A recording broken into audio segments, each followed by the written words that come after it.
Appreciate your time. Just how bad is the relationship in your view? How toxic has it become?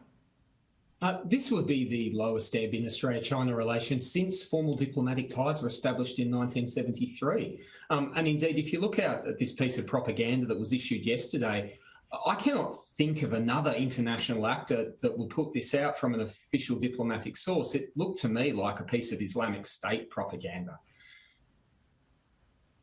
So how much do we read into all of this in terms of the timing of it? There has been some speculation. It's all part of a message being sent to the incoming president, Joe Biden, about how strong China is going to be on some of these matters. It, of course, comes after months of trade tensions. The timing is very coincidental, and just over the weekend, the Australian Trade Minister announced that we would be formally taking China to the Global Trade Court at the World Trade Organisation over its tariffs on Australian barley.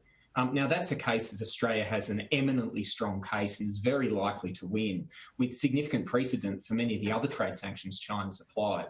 And like clockwork, 24 hours later, we have fairly inflammatory propaganda coming from the Chinese Communist Party, distracting the Australian debate from us taking them to court to this issue of this particularly vile picture. The trade issues are increasingly damaging, of course, for our exporters. What other products could be targeted? Do you expect that there is more pain to come on that front? Well, since May, we've seen 13 different Australian industries affected by one kind of Chinese trade sanction or another. And it's not small change. Those 13 industries exported $52 billion worth of goods to China in 2019. So that's a serious hit for the Australian economy.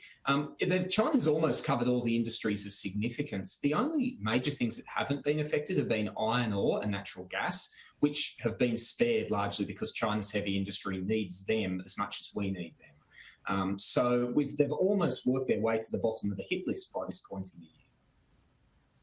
When we look at the way diplomacy is being conducted and increasingly conducted by China, the use of social media, Twitter in particular, which, as we know, is banned in China, how important a tool is social media becoming for Chinese diplomats? How are they using it more broadly? It's a very powerful tool for Chinese diplomats because it allows them to message to foreign audiences in a way that they don't have to back home, as Twitter's not available in mainland China. It's behind the Great Firewall. They can put this stuff out and target it to an Australian audience and send a completely different message at home. This is a useful tactic for propagandists in being able to multiplex their message for different audiences. And so the image we saw yesterday was designed and intended expressly for us to view it, for us to talk about it, and for us to stop talking about the trade war where Australia's WTO action is going to be good news for us. A number of our allies have come to our defence, backing up some of the statements from the Prime Minister, Scott Morrison. Will any of that really make a difference, though? It will once we go to the WTO. Over the last fortnight, we've had supporting statements of some kind from Japan, the United States, the United Kingdom, the European Union, and now even New Zealand this morning. So that's a serious group of countries behind us. And what's interesting is once these trade disputes are taken to the World Trade Organisation, they're no longer a bilateral Australia-China issue, where we're smaller and we tend to lose, but they actually become a global multilateral issue. The WTO has mechanisms for other countries to come in behind a complainant, and I would expect those countries to come in behind us. So this means that Australia will be able to deal with these issues with China, with friends and supporters and a lot more weight in our corner than if we just carry on fighting alone. We have seen some criticism directed at the Australian government that it's let the relationship get to this toxic level. Does something need to change in terms of our approach? Do you think, is it fair to purely blame China for the woes that we're experiencing at the moment?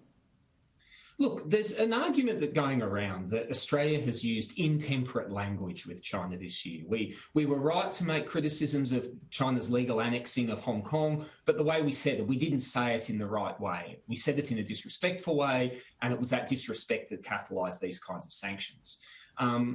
Really, I think that treats it as a superficial linguistic issue where what's fundamentally going on here is as China has become extremely more aggressive in its foreign policy in 2020, a country like Australia, which is large enough to be able to say no to these things, has said no, and the nail that sticks up has to be hammered down. I personally find the suggestion that using some different adjectives in our diplomatic statements would fundamentally change the relationship as pretty incorrect. And indeed, from what we've seen with this propaganda yesterday, the notion you can talk with nuance and respect to the Chinese Foreign Ministry is pretty much out the window after what we've seen in the last 24 hours.